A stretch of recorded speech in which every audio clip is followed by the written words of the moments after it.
Little Orphan Annie and the $1,000,000 Formula. Chapter 4. Eli Eon. Whom do you see? It's little Orphan Annie. I'm not bullheaded, and I'm not obstinate, exclaimed the old man as he and Daddy Warbucks fell into an argument regarding his retinence, regarding the gang that was after him. I just said I'm not telling anybody who tried to have me killed.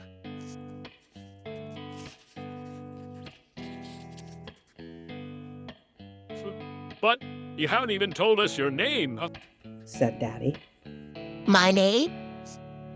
Oh, that's no secret. My name is Eli Eon. What? Mr. Warbucks fairly shouted. Not the Eli Eon. Well, yes, if you want to put it that way. You certainly had me fooled, admitted Daddy. Well, that's who I am. Eli Eon, chemist and inventor.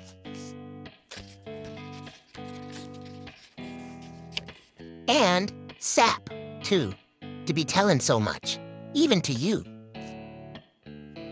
Annie was no less surprised than Daddy Warbucks had been when she learned who the poor old man she found in the woods really was.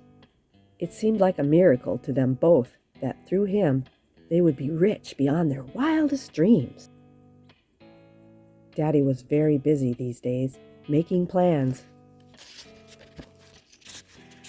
and getting work begun on the development of the formula. Meeting with a group of lawyers one day, he said, "You are lawyers, supposed to be the best. All right, there should be some way to protect such an invention, as I have described, and some legal way to guard it."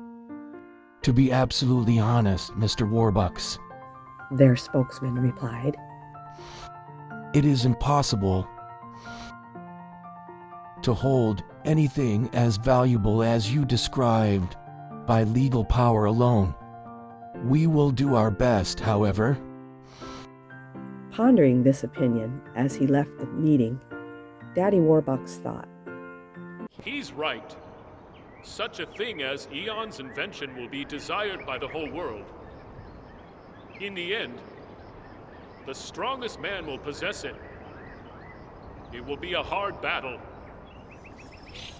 but I'll fight for it and hold it. At home, 4 men were busily engaged in unloading a truck and carrying great boxes into the lean-to behind the cabin. Whee! Cried the excited Eli Eon as he opened box after box. This is just like opening Christmas packages. This is. Warbucks, surely isn't it? Tightwad. He bought everything. Told him to send a whole chemical supply house. Seizing a long pole, he smashed a hole in the roof of the overhead. There. That'll let in some light and let out the smells. And as he fondled the bottles of chemicals, he went on. Talk about your fancy laboratories. Big windows, tiled walls and floors. Pooey.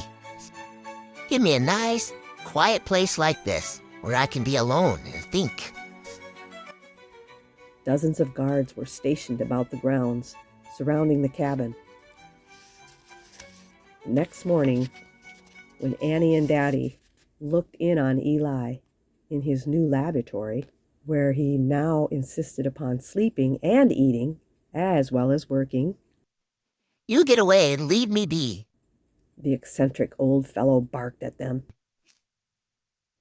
I always wanted a place like this, away from everybody, where I could be alone.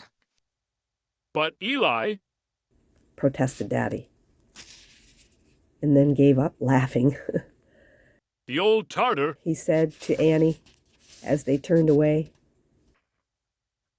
He wants to be alone. If he guessed how many men are guarding him day and night, ho, ho, ho.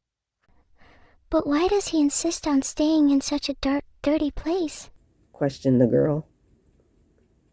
No one can explain a chap like Elon. Daddy answered.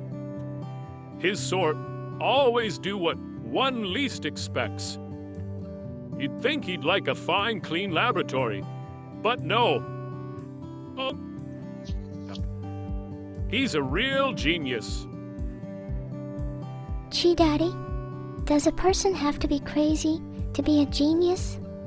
Oh, I don't suppose it's necessary to be crazy, Jested Daddy. but I guess it helps a lot.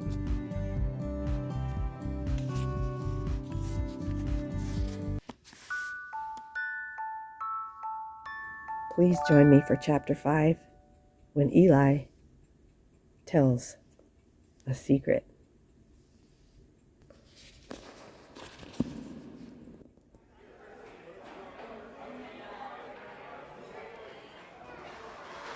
Thank you for watching. Please join me again next time.